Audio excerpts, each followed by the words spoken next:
Hi everyone, it's Kristen. It's been forever. No, I'm kidding. I mean, I don't know, it's unusual for me to do two videos in a day and do this video in the same day. So, pretty much that's what I've been doing most of today. I feel like 100% certain Dazzler's not going to join us for this video because I feel she's in the window. So I feel like there could be a kitty in the window. So after I finish with this video, since I already started, I will check and see if either long shot, my vote is long shot. I bet it's long shot, or Warren is in the window. So anyway, so this is for Friday, Saturday. Yeah, today is Saturday. I was like, I work today, so yeah. I mean, anyway, sometimes the days just run together, especially if you work, you know, like you don't have a set schedule every single week that you do. So yeah, the days just run together for me. Anyway, so Friday is Moon Knight. So I kind of already talked about this when we talked about Typhoid Mary in terms of Daredevil. I think that Moon Knight is one of those really interesting characters because he has the multiple personality disorder, the dissociation identity disorder.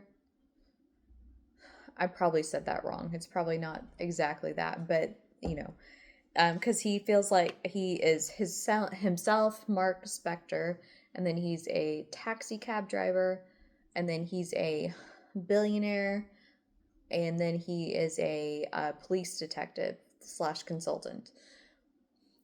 Their names, I know the police detective consultant is Mr. Knight, um, but the others escape me. And also, of course, the Egyptian moon god uses his body as like his avatar, like his vessel into the world. So, and he also, the moon god has many facets. And so that's another like personality and layer on top of his all these other personalities. And it was found out that he developed two of the personalities. The billionaire, of course, he wasn't a billionaire at the time, and the cab driver personality when he was little.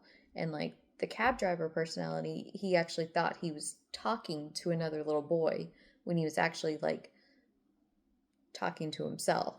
So, I mean, like I said, he is another really fascinating character to me. Just, and a part of the reason why he agreed to let the Egyptian god, kind of basically possess him is that he promised he would fix his, fractured mind.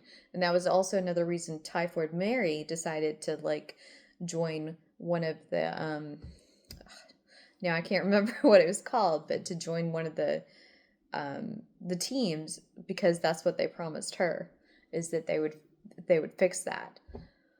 Um, I thought his series was good.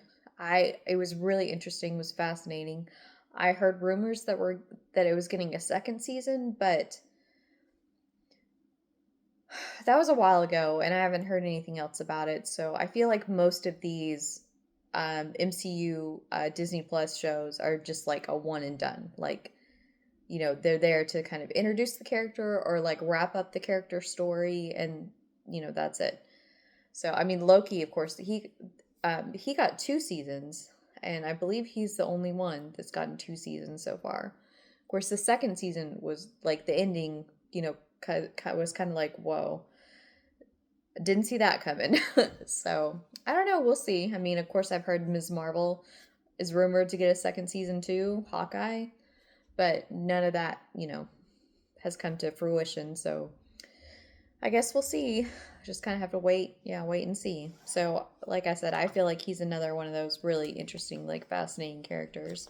And he apparently used his money from when he was a mercenary and like made really good investments and stuff. And that's how he became his other personality became a billionaire. So, I mean, I wish I knew what kind of investments he made because, of course, I don't have the seed money like he did from his activities, his extracurricular activities. But yeah, like I'm not that savvy when it comes to investing. I'm trying to learn more because I feel like that's important. Anyway, I'm getting way off topic. So anyway, Moon Knight, fascinating character. And then Hercules.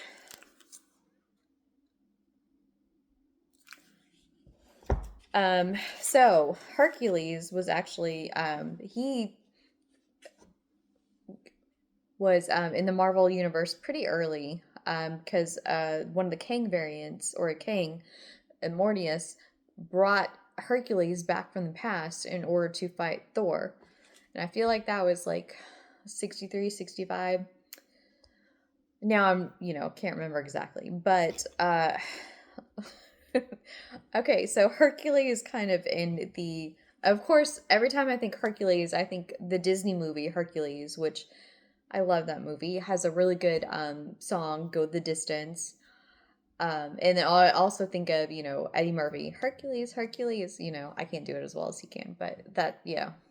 I mean, like I talked about in other videos, my mind just like is full of all this stuff and everything relates to everything else. And that's why I go off on tangents so much. So anyway, Hercules, comic book character, he's kind of a jerk. He's very full of himself. Not the nicest guy. um, and yeah, although we saw a cameo of him at the end of Thor: Love and Thunder, which that was not a good movie. They made it like too over the top for me. But yeah, he made a cameo at the end, and obviously that's probably not going to go anywhere unless he turns up in Secret Wars. That would be my guess. The only reason he would turn up. So, and then we have the Stamp series, and like I said, at first I thought I was the most popular characters, but then having a character that was very recently introduced in like 73, 74, I feel like they're also using the Stamp series to introduce people to characters and get them to, hopefully learn more about them and, buy the comic to learn more about them. So we have Iron Man as stamp number 15, and you can find the stamp in Captain America 176, August 1974. Also appears in Creatures on the Loose 28, March 1974, which I've never heard of that comic, so I'll have to look into that because I don't know what that is. And Master of Kung Fu number 24, January 75. And this is where they got, the stamp inspiration from. So that's Avengers 58, November 1968. It was also used as the source for MVS number 8.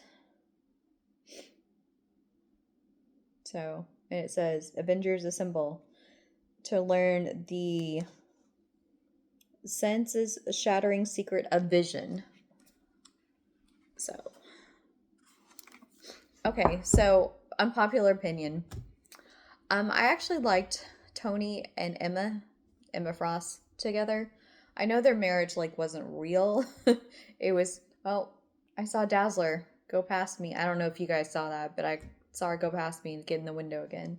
So I know their marriage wasn't real, but I actually really liked them together. I thought they should have stayed together. But of course, not very many marriages last in comic books. There's very few. I'm hoping they never break up, Gambit and Rogue, since they finally got married. In X-Men Gold 30, number 30, 2018. I think it was June. Hoping they don't break them up, but you never know. Comic books, it's like a soap opera. It just is all over the place, and you never kind of know what's going to happen. And then some plot lines you feel like are reused over and over again, or they drag on, or they're never resolved, like dangling plot threads.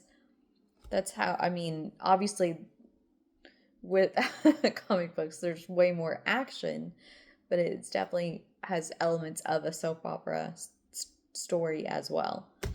So yeah, unpopular opinion, I liked them together. I I had hoped that they would stay together. But obviously that was not to be. And it seemed like they, at the end, they genuinely did care about each other. Like it was, of course, really a marriage, like a cover, because they were working towards, you know, the goal of taking down orcas. But at the same time, like I said, I feel like they genuinely started to care about each other. And so I was kind of sad that, you know, it ended, but I'm, again, not surprised. And the kind of, also kind of the reason why, like, Storm and Black Panther's marriage didn't last very long and broke up is because loyalties would always be divided, like for Storm, between, you know, the X-Men and the Avengers. And same with Emma. I feel like it would always be either X-Men or Avengers. And the X-Men and Avengers have been on opposite sides of things before and clash. So that would be a hard test or hard thing to go through, being on the opposite side of an issue as your spouse. And then feeling guilty because, of course, like the X-Men were your family first. Like you're always be loyal to them, and also mutants are your kind, your people. But then also you have this over here where you should be like loyal to your spouse as well and not be opposed to them. So I get it why, even though I was disappointed when Black Panther and Storm ended their marriage, I get why Emma and Tony ended theirs too. So anyway, so I guess I will go see now if there is a kitty out there. Because, like I said, Dazzler jumped in the window and she didn't ever come out here. So I feel like there's a kitty in the window. So I guess tune in if you want to see which kitty it is. My guess is Longshot. So we'll see here in a minute. So until then, bye.